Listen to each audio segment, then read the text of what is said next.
Au IXe siècle, l'Ukraine est une principauté qu'on appelle la Rousse ou l'État de Kiev. Elle est fondée par des Vikings, les Varegs. À son apogée, au XIe siècle, son territoire s'étend de la mer Baltique à la mer Noire.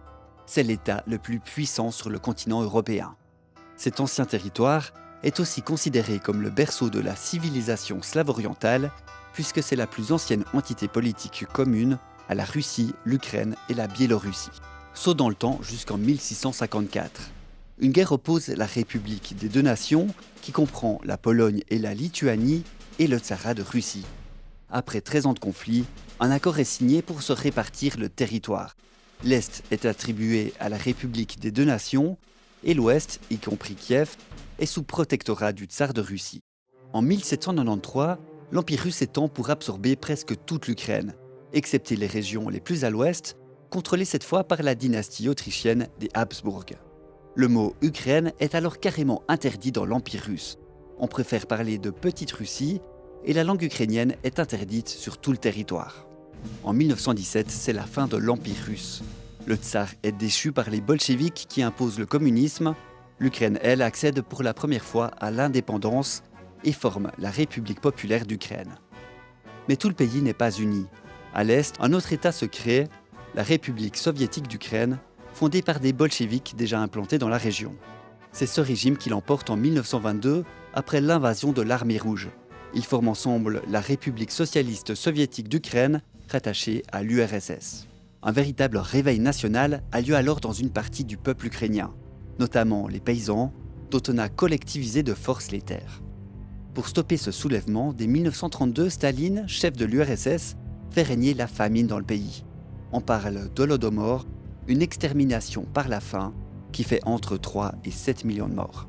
Pendant la Seconde Guerre mondiale, l'URSS entre en guerre contre l'Allemagne, qui a déjà annexé la Pologne. Au fil des victoires, les soviétiques gagnent de nouveaux territoires en Pologne, Roumanie et Tchécoslovaquie. Ils viennent agrandir la République socialiste soviétique d'Ukraine. Mais le prix à payer est élevé.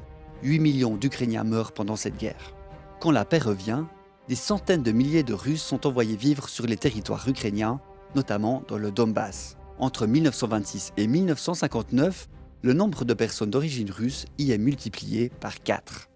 En 1954, Nikita Khrouchtchev, chef de l'URSS, offre la Crimée à l'Ukraine pour fêter les 300 ans de l'unification entre le Tsarat de Russie et l'Ukraine. Un cadeau qui augmente encore le nombre de russophones dans le pays, puisqu'en Crimée, déjà à l'époque, ils sont 3 fois plus nombreux que les personnes d'origine ukrainienne.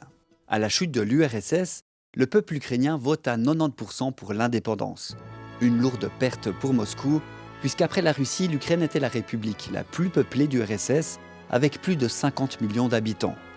Son agriculture représentait le quart de toute la production du bloc soviétique et le pays compte d'importantes mines de fer et de charbon. La Russie annexe la Crimée en 2014. Et 2 autres territoires, également à majorité russophone, font sécession de l'Ukraine. Elle contrôle une partie des régions de Lugansk et de Donetsk. Dès lors, des combats ont lieu entre les armées de ces républiques autoproclamées et l'Ukraine. Ils font plus de 14 000 morts.